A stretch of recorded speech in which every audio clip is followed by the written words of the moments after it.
Welcome, everyone, to the Courageous Truth Podcast. As always, I am honored that you have chosen to spend a little bit of time with me today. This podcast exists to bring cultural and spiritual clarity to a degenerate and confused and twisted world. We use the scriptures, the Word of God, as our foundation within which to form our worldview.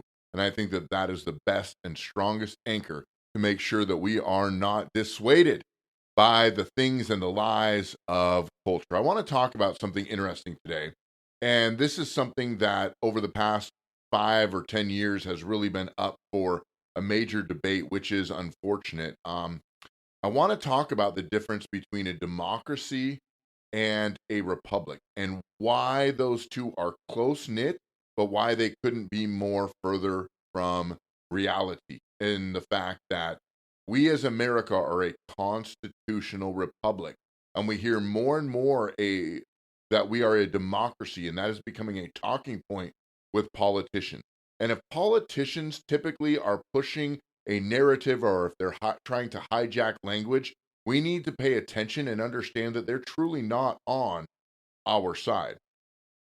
If you've paid any close attention over the past number of years, if you've paid any close attention over the past couple of years, you will notice that there has been a massive divide in the citizenry, a huge divide, and not over simple issues such as tax reform or land usage or things like that, but we are in a massive ideological battle, a massive ideological civil war where, in fact, the citizenry has been pushed to the margins, and there is a massive extreme divide in between what we believe, how we act, and how we talk. And even our language is different. Now, this is by design. There is a spiritual division taking place, there is a political division taking place, and there are people behind this. Because one thing you know about ruling classes is the people are easier to rule and overthrow if they are divided. We have to understand about America is that the only ones who have been pre designed, or that actually we as Americans, we have permission to overthrow our political representatives. But in any case, it's been created in such a way that to overthrow a government is in fact demonized. And we see that throughout culture. Now, as a conservative, and many of my listeners are conservatives, we have to be aware of a few things. Number one, we have to be aware that the left is hijacking our language, and the left is hijacking definitions. Our national definitions, the definition to the Constitution, the definition to our founding papers, the definition to our documents, our culture, our American way of life have been hijacked, and those definitions have been hijacked, especially when it comes to the United States Constitution. There is so much debate about the Constitution that has popped up in recent years, and in fact, the last year. And the biggest one, and I don't need to talk to you about this, is the biggest one is the 14th Amendment. And that does that mean that people who are here illegally have the same rights that we as Americans do? Now, you and I, if we're conservatives and we have common sense, there has to be a distinction between illegal people here and rightful American citizens. If there isn't a distinction, then there is no citizenry at all. Then there is no constitution at all. Then there is no rights that Americans have at all. In fact, we are not a nation. We are just a landmass where people gather. America is an amazing place, and I talked about it on my last episode. Thank you for your support and your feedback on that topic. But what does it mean to be an American? We talked about that. Being an American is it elitist? Maybe in our values, maybe in the way we think, not because we're better, but because American ideals will lead us to the ultimate human experience, the ultimate human interaction with our land, with one another, and with our God. You see, these definitions in the Constitution and words and language have been hijacked. Why? They get away with it, those who are doing these type of things, because there is a generation that has now risen up that doesn't understand the sacred documents, the sacred words. And I'm not talking about divine, I'm talking about sacred. Some things don't have to be divine to be sacred. But our Constitution is sacred. Why? Because for generations we have enjoyed freedom. There are people all over the globe that have no freedom. They can't speak what they want. They can't walk wherever they want. They don't have that freedom of movement or that freedom of trade or that freedom of anything, even the freedom to think. They can't express that. Our Constitution guarantees those things. The problem is they don't teach the Constitution in schools. They don't teach it anywhere. In fact, you have to go to outside sources and, in fact, marginalized organizations to get any kind of education on the United States Constitution. I bring this up because there is a phrase that has become very, very popular in recent years, and a lot of Democrat politicians and left leaning ideologues have tried to make this and work to make this their mantra echo throughout our culture. And that is, this is what democracy looks like. It's like this cultic chant that they lead throughout protests and they lead throughout marches. This is what democracy looks like. And it almost becomes their mission statement, their motto, uh, their calling card, that this is what democracy looks like. And people are flocking to what they believe democracy does, in fact, look like. Now, what is a democracy? Let's break this down in actual terms. According to the Webster's Dictionary, what is a democracy? What is a democracy? A democracy is a system of government by which the whole population or all the eligible members of a state, typically through elected officials. In other words, it's a system of government where elected officials have the power. Now, another definition, let me just we'll kind of summarize this a little bit differently. A democracy is a system of government in which the majority rules directly. The people vote on laws and policies themselves or through representatives, and the majority decision is final. In other words, this is majority rules. That's a democracy. The problem with that is this system can lead to what can be called the tyranny of the majority, where the rights of individuals or minority groups can be overwritten by a popular vote. Okay? So the Constitution then, in fact, we don't need majority to uphold the Constitution. We don't need majority to follow Constitution. It's already given to us. It doesn't matter if every single person in the republic wants to steer away from the Constitution and one person against 250 million want the Constitution stands. That's the foundation of our nation, the bedrock, the Constitution, the rules, the regulations, the boundaries on citizenry, on government, the three branches, and how they are supposed to operate. That is what our Constitution holds inside of it. What a democracy does is it allows to steer away from that Constitution by a majority vote. That's why politicians love, especially Democratic politicians and many more left-leaning Republicans like it, because where does the power then fall? It falls in their lap. It falls in their hands. The government wants power, and what they have done in America over the past number of decades, at least in my lifetime, is they have split us more and more and more and more. In fact, it is so bad. Now we are split over, is abortion good or bad? Is abortion good or evil? Is transgender good or evil? These are very common sense things. Obviously, a man can't be a woman and a woman can be man, but yet we have been brainwashed to think otherwise. Is abortion murder? Well, of course it's a murder, but we've been brainwashed to think otherwise. Are people who are here on our land, are they allowed to be here if they do not have permission? Common sense would say, well, of course not. The left leaners would say, well, we were here on stolen land to begin with. And that's a whole nother conversation that I'm not willing to get into right this second. But what is, like I said, the downside of a democracy is the majority rules. And sometimes the majority has a bad idea. And we know it's a bad idea because it goes against the fabric of the Constitution. Now, what's a constitutional republic? This is important. What is a constitutional republic? Why do we need the Constitution? Why is that even so important?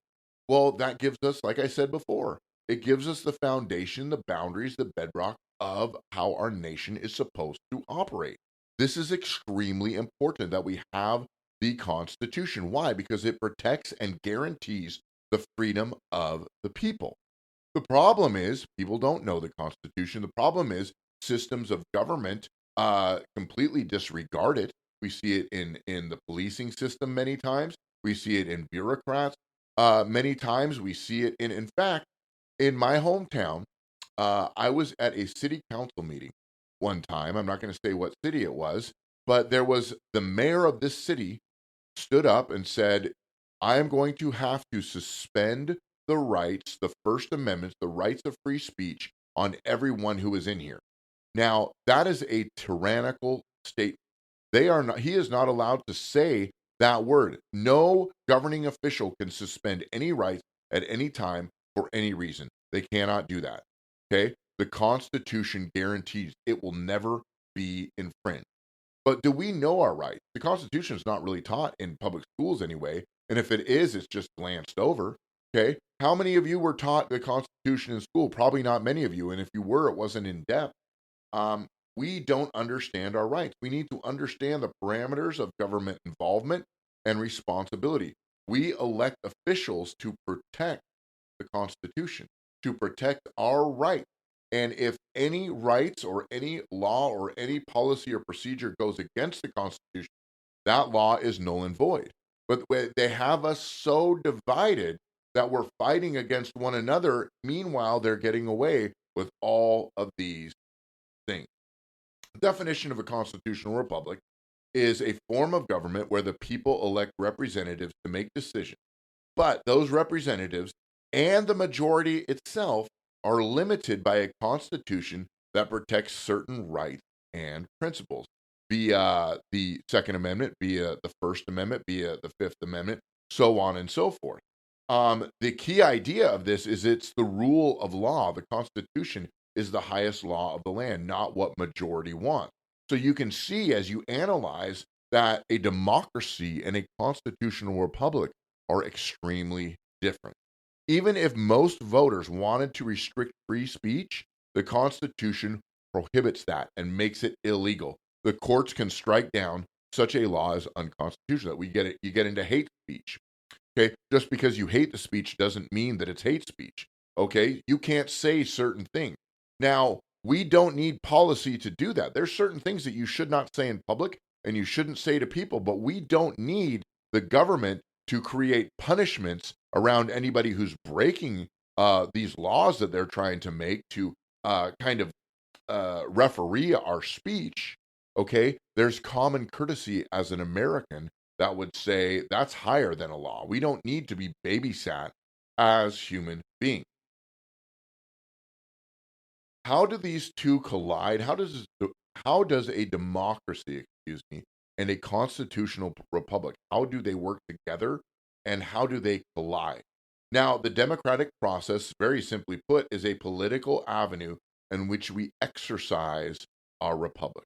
We need the democracy as an avenue, as a method to make sure that our republic stays intact. A nation has to have laws. We have to have policies. We have to have procedures in order to function. But they don't come out of a democracy. The democracy is just kind of how, or the democratic process is how we protect the republic. When you make it a democracy, that means that the process is the rule of the land. We become a democracy and instead of a democratic process. And therefore, the republic is kind of snuffed out. We've seen it happen in Greece. We've seen it happen in other nations across the world, especially in Africa, Nigeria, other places where this has happened.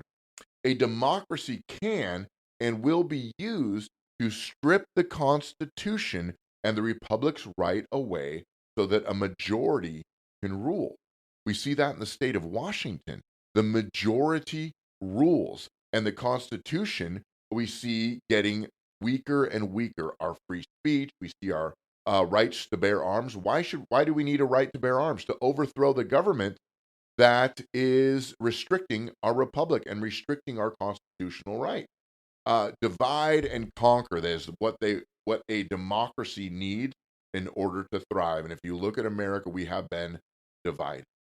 Looking over at this No Kings protest over this past weekend, there was a lot of things. I think that the right to protest is something that could be respected and must be protected. If you want to protest, that's totally fine. You should be able to protest whatever you want. But there are some things that we see exposed in any protest, and especially the No Kings protest. Number one, we see that they are very violent in heart. Whether they exercise violence on the streets this past weekend or not, we can see that the hearts of the No Kings protest is very violent.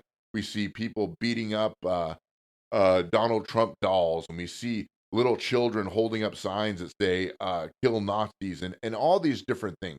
And you can look at some of these videos and see some of these signs, and what some of these people are saying is it just create there's so much hatred in their heart, and they need a democracy in order to protect what they feel and their emotions and the anger and their hatred. And when you see so many people out in the streets, it gives you empowerment that yes, there is a majority here that feels this way. We are not a democracy where majority rules. We are a republic that stands from generation to generation, regardless of what anybody says or doesn't say. And you hear that chant. This is what democracy looks like. This is what democracy looks like. We are not a democracy. I don't care if everybody feels this way. We have a constitution that protects us. And the democracy and the Democrats and the left-leaning ideologues and the rhinos from the Republican Party want to strip away the strength of the foundation of the Constitution so they can bring in that democracy and thus rule the nation the way they want. All the while, we are none the wiser as the. Why do politicians want a democracy? For that very reason, because it gives them rule and reign and power. Now, the difference, to kind of close this out, is a democracy, the power is in a majority. However, in a constitutional republic, the people, through elected officials, have the power. The power is always in the people. And when you chant, this is what democracy looks like, you are saying, I surrender my power and my voice and my republic to those who I've elected to serve and represent my ideology. That is very dangerous. Okay. What is the limit on majority? The Constitution in a republic, the Constitution restricts government and restricts a majority. Is it possible that bad ideas can be very popular? Look throughout the world. Slavery, someone had that idea and it became very popular. All right. Pedophilia is a bad idea. Sex trafficking, human trafficking is a bad idea. Higher and higher taxes is a bad idea. Okay. That doesn't mean that it's the best idea. In fact, many times the worst ideas are the most popular ideas. We should change children's gender. That is a bad idea that is accepted by many people. It doesn't matter. We have a constitution that protects rights regardless of how many people like ideas that are contrary. Okay? Protection of rights. Rights can be overridden by a majority. They can be overridden by a majority in a democracy. In a democracy, like I said before, time and time again, I feel like I'm repeating myself, but it gives the majority the power.